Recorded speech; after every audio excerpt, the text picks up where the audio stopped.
কেমন আছেন বন্ধুরা? আমরা অনেকেই ফরেক্সে আসি অল্প কিছু টাকা নিয়ে আর ভাবি কয়েকদিনের মধ্যেই অ্যাকাউন্ট একদম ডাবল করে ফেলবো অথবা ৩ গুণ করে ফেলবো, নিজের খরচ চালাবো, পরিবারের অভাব দূর করব, সবার চাহিদা মেটাবো। কিন্তু বাস্তবতা কী? কিছুদিন পর আপনার যেই অল্প ব্যালেন্সটা সেটাও জিরো হয়ে গেছে। আজকে আমরা খুব প্র্যাকটিক্যাল একটা বিষয় নিয়ে কথা বলবো, কেন ফরেক্সে টিকে থাকতে হলে এবং নিজের পরিবারের চাহিদা মেটাতে হলে একটা বড় ডিপোজিটের প্রয়োজন আছে, আর কেন ছোট ডিপোজিট করলে লস হওয়ার সম্ভাবনা 90% বেড়ে যায়। তো ভিডিওটি কোনো প্রকার কাটাকাটি করবেন না, খুব মনোযোগ সহকারে শুনবেন এবং বোঝার চেষ্টা করবেন, ক্যালকুলেট করে দেখবেন আমি যে কথাগুলো বলছি এই কথার সাথে মিল আছে কিনা। প্রথমে একটা সহজ হিসাব করি। বর্তমান যুগে নিজের চলা, পরিবারের খরচ চালানো এবং সবার ছোট ছোট চাহিদাগুলো পূরণ করার জন্য মাসে অন্তত 30 থেকে 50,000 টাকা প্রয়োজন হয়, বা আপনার সুবিধা অনুযায়ী এক এক পরিবারের এক এক ধরনের কিন্তু হয়ে থাকে। আপনার কমেন্টে জানান কার পরিবারে কত টাকা খরচ হয়, কার কত টাকা প্রয়োজন হয়। এখন প্রশ্ন হচ্ছে, ফরেক্স কিন্তু কোনো জাদুর চালাক না যে আপনি একটা ঘোষা দিলেন হিউজ পরিমাণ টাকা ইনকাম হয়ে গেল। এটা কোনো জাদুর চালাক না যে আপনি $100 ডিপোজিট করলেন আর প্রতি মাসে সেখান থেকে প্রায় 500, 300, $1,000 প্রফিট বের করলেন।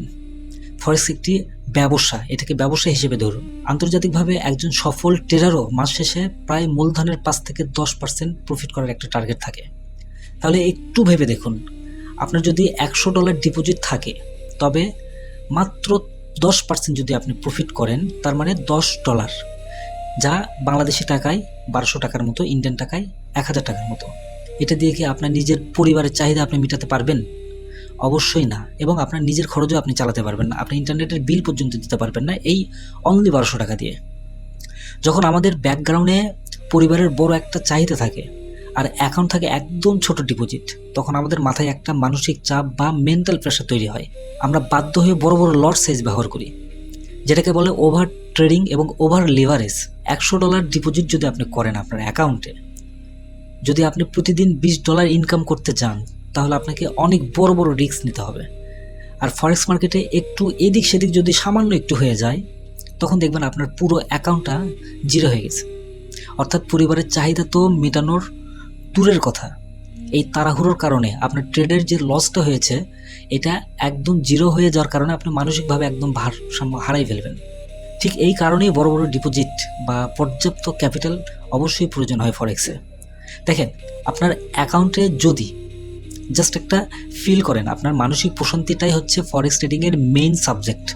আপনার অ্যাকাউন্টে যদি 5,000 বা 10,000 ব্যালেন্সের মতো ব্যালেন্স থাকে, তাহলে মাসে অ্যাভারেজে যদি আপনি 5% প্রফিট করেন, 5% প্রফিট করলে $250 থেকে $500 প্রায় হয়ে যায়। এটা দিয়ে আপনার 50 থেকে 60,000 টাকা দিয়ে আপনার পরিবার খুব সুন্দরভাবে চলে যাবে।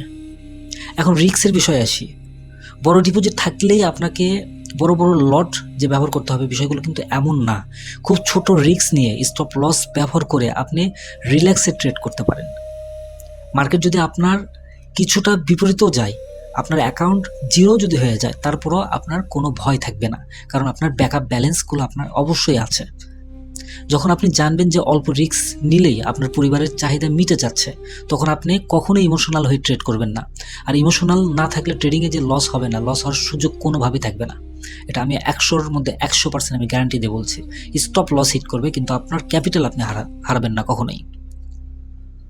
তা শেষ কথা হলো, ফরেক্সে আলাদিনের প্রদীপ না ভেবে, এটাকে আলাদিনের চেরাক না ভেবে, এটি একটি রিয়েল বিজনেস হিসেবে নিন। আপনার পরিবারের বড় যে চাহিদাগুলো আছে, এই চাহিদাগুলো মেটাতে হলে বড় মাইন্ডসেট এবং বড় ইনভেস্টমেন্টের অবশ্যই প্রয়োজন। পর্যাপ্ত ব্যাকআপ বা বড় ডিপোজিট ছাড়া ভাই এই মার্কেটে কোনোভাবেই টিকে থাকা সম্ভব না। যদি এখনই বড় ডিপোজিট করার মতো সামর্থ্য না থাকে, তবে আগে ডেমোতে আপনি প্র্যাকটিস করেন, ছোট অ্যাকাউন্টে নিজেকে একদম দক্ষ করে ফেলুন। ফান্ড ম্যানেজমেন্ট শিখুন, কীভাবে ফান্ডটাকে ম্যানেজমেন্ট করতে হয়, তারপর বড় ফান্ড নিয়ে মাঠে নামুন।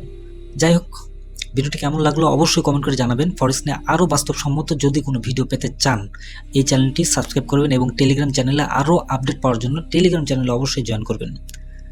ধন্যবাদ সবাইকে।